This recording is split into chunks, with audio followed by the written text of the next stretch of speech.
कैसे बचाई द्रौपदी की लाज। दोस्तों, महाभारत की प्रसंग है।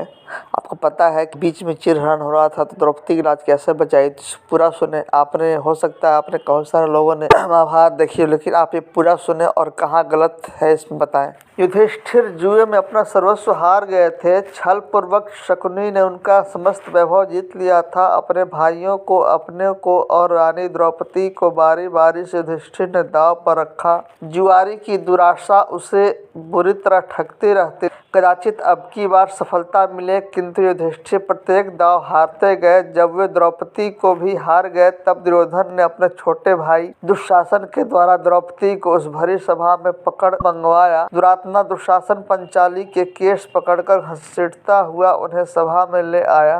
द्रौपदी राजसुलभ थी और एक ही वस्त्र पहने थी।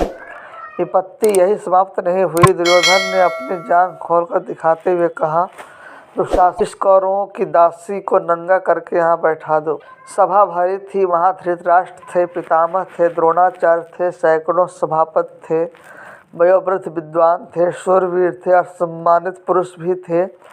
ऐसे लोगों के मध्य पांडवों की वह महारानी, जिसके केश राजसूय के अवभूत स्नान के समय सिंचित हुए थे, जो कुछ सप्ताह पूर्व ही चक्रवर्ती सम्राट के साथ सम्राज्ञी के रूप में समस्त दहेशों द्वारा वंदित हुई थी, राजसुलह होने की स्थिति में केस पकड़कर घसीट लाई गई और अब उसे नग्न करने का आदेश दिया जा रहा है।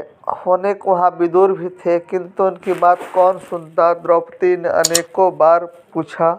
युधिष्ठिर जब अपने आप को हार चुके थे, तब उन्होंने मुझे दांव पर लगाया था, अतः धर्मतः मैं हारी गई या नहीं। किंतु भीष्म जैसे धर्मज्ञों ने भी कोई निश्चित उत्तर नहीं दिया, जिसकी भुजाओं में 10,000 हाथियों का बल था। उस दुरात्मा दुशासन ने द्रौपदी की साड़ी पकड़ ली। मेरे त्रिभुवन विख्यात शूरवीर पति द्रौपदी व्याकुल होकर इधर उधर देख रही थी कि कोई उसकी रक्षा करेगा, किंतु पांडवों ने लज्जा तथा शोक के कारण मुख दूसरी ओर कर लिया। आचार्य द्रोण, पितामह भीष्म, धर्मात्मा कर्ण, द्रौपदी ने देखा कि उसका कोई सहायक नहीं। कर्ण तो उल्टे दुशासन को प्रोत्साहित कर रहा है और भीम, द्रोण आदि बड़े बड़े धर्मात्माओं के मुख दुर्योधन द्वारा अपमानित होने की आशंका से बंद हैं और उनके मस्तक नीचे झुके हैं। एक वस्त्रा अबला नारी उसकी एकमात्र साड़ी को दुशासन अपनी बल भरी मोटी भुजाओं के बल से झटके में खींच रहा है। कितने क्षण द्रौपदी साड़ी को पकड़े रह सकेगी? कोई नहीं उसकी सहायता करने वाला। उसके नेत्रों से झड़ी लग गई। दोनों हाथ साड़ी छोड़कर ऊपर उठ गए। उसे भूल गई राजसभा, भूल गई साड़ी, भूल गया शरीर। वह कातर स्वर में पुकार उठी, श्री कृष्ण द्वारकानाथ, देव देव, गोपीजन प्रिय जगन्नाथ, इन दुष्ट कौरवों के सागर में मैं डूब रही हूँ, दयामय मेरा उद्धार करो। और श्री कृष्ण जो उनके खुद भाई थे, वो कैसे पीछे रह जाते। द्रौपदी पुकारने लगी, पुकारती रही। उस आरती नाशन असहाय के सहायक करुणार्णव को उसे पता नहीं था कि क्या हुआ या क्या हो रहा है। सभा में कोलाहल होने लगा। लोग आश्चर्यचकित रह गए। दुशासन पूरी शक्ति से द्रौपदी की साड़ी खींच रहा। वह हाँफने लगा था।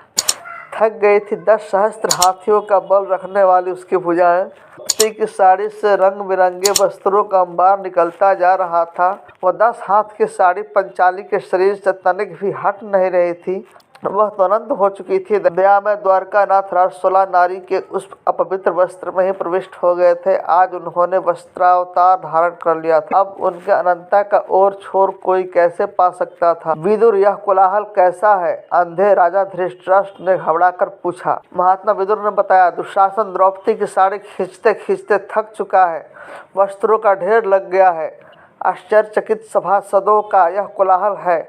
साथ ही आपकी यज्ञशाल में श्रृंगाल घुस आए हैं और रो रहे हैं। दूसरे भी बहुत से अपशकुन हो रहे हैं। द्रौपदी सर्वेश्वर श्री कृष्ण को पुकारने में तन्मय हो रही थी। उन सर्वसमर्थ ने अभी तो उनकी साड़ी बढ़ा दी है, किंतु यदि शीघ्र पंचाली को प्रसन्न नहीं करते तो श्री कृष्ण का महाचक्र कब प्रकट होकर एक क्षण में आपके पुत्रों को नष्ट कर देगा, यह कोई नहीं कह सकता। आपके सभासद तो भय व्याकुल होकर कोलाहल करते दुर्योधन की जो निंदा कर रहे हैं, उसे आप सुन ही रहे हैं।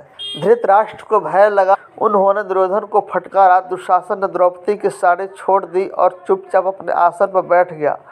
वह समझे या न समझे, पांडव तथा भीष्म जैसे भगवत भक्तों को यह समझना नहीं था कि द्रौपदी की लज्जा रक्षा कैसे हुई। तो पांडव समझे या न समझे, दुर्योधन समझे या न समझे, लेकिन आप लोग समझ गए कि रक्षा उनकी कैसे हुई। इनकी रक्षा स्वयं परमात्मा श्री कृष्ण कर सकते, उसको भरे सभा में कैसे बेइज्जत किया जा सकता है। स्टोरी कैसे लगी कमेंट कर दें और चैनल को लाइक शेयर और सब्सक्राइब करके ऑल बटन दबा दें। इस तरह की और भी रामायण और महाभारत और जितने सारे हमारे ग्रंथ हैं उनसे जुड़ी हुई कहानियाँ लेकर आता रहूँ।